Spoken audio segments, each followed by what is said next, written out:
Praise the lord everyone. प्रभु की स्तुति और महिमा हो। परमेश्वर पिता का धन्यवाद हो आज के इस सुंदर दिन के लिए जो परमेश्वर ने आपके मेरे लिए बनाए हैं। परमेश्वर के वचन से आज हम एक विशेष टॉपिक पर चर्चा करेंगे कि किस तरह से एक मसीह व्यक्ति को जीवन जीने की आवश्यकता है। मेरे साथ आएंगे यूहन्ना रचित सुसमाचार और वहाँ पर पहले वचन में हम देखते हैं, यहाँ पर लिखा हुआ है, आदि में वचन था, वचन परमेश्वर के साथ था और वचन ही परमेश्वर था। मेरे प्रियो, ये जो वचन है वो केवल और केवल परमेश्वर के वचन की ओर, यानी कि परमेश्वर के वचन के अनुसार कैसे जीवन जीना है, इसकी ओर हमारा ध्यान आकृष्ट करता है। फिर हम आगे जाएंगे, पहला यूहन्ना की पत्री और उसका दूसरा अध्याय और उसका 16 पद। लेकिन यहाँ पर हम देख रहे हैं आज एक हानिकारक बात यह है लोगों के लिए कि वचन में लिखा हुआ, क्योंकि जो कुछ संसार में है अर्थात शरीर के अभिलाषा और आंखों की अभिलाषा और जीविका का घमंड, वह पिता की ओर से नहीं परंतु संसार की ओर से है। यानी कि आज अधिकतर लोग, चाहे वो एक मसीह नया विश्वासी हो, पुराना विश्वासी हो या प्रभु का दास हो, मेरे प्रियो, शैतान क्या करता है, हर व्यक्ति के जीवन में परेशानी और दुविधाएं और चिंताएं लाने का प्रयास करता है मेरे प्रियो। और हम देखते हैं बहुत से लोगों को कई बार क्या होता है, संसार की कुछ परिस्थितियां सताती है और वो संसार में ही रह जाते हैं।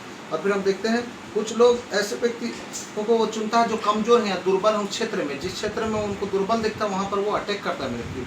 और ये 3 डायमेंशन है लोगों को पाप में गिराने की, आँखों की अभिलाषा, शरीर की अभिलाषा और जीविका का घमंड। और परमेश्वर के वचन में 15 पद में लिखा है, तुम ना तो संसार से और न संसार में की वस्तुओं से प्रेम रखो, यदि कोई संसार से प्रेम रखता है तो उसमें पिता का प्रेम नहीं। यानी कि आज का वचन हमसे कह रहा है कि यदि हम संसार से प्रेम रखते हैं, यानी कि शरीर की अभिलाषा, आंखों की अभिलाषा और जीविका का घमंड, इस डायमेंशन में हम चल रहे हैं, तो अभी हम परमेश्वर का प्रेम हमें नहीं आया है। और इसी कारण से मेरे प्रियो हम सक्सेस नहीं है किसी क्षेत्र में। आज मैं चाहूँगा इस वचन पर आप ध्यान आकृष्ट करें और इस वचन को नोटिफिकेट करें, वचन के अनुसार चलने का प्रयास करें मेरे प्रियो। आइए हम खुदावन से दुआ करेंगे कि परमेश्वर हमें इस वचन में चलने में सहायता करेगा।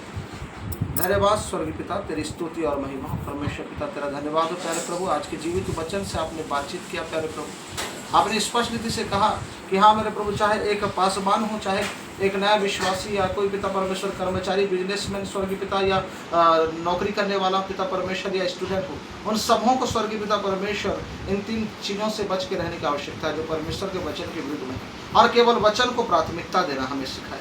इसके लिए हम आपको धन्यवाद करते हैं पिता, आदर महिमा आपको देते हैं प्यारे प्रभु। एक एक बातों में प्यारे प्रभु मेरा विश्वास है कि वचन लोगों के जीवन में 1000 गुना फल को लेकर आएगा प्यारे पिता, यीशु मसीह के नाम से, आमीन।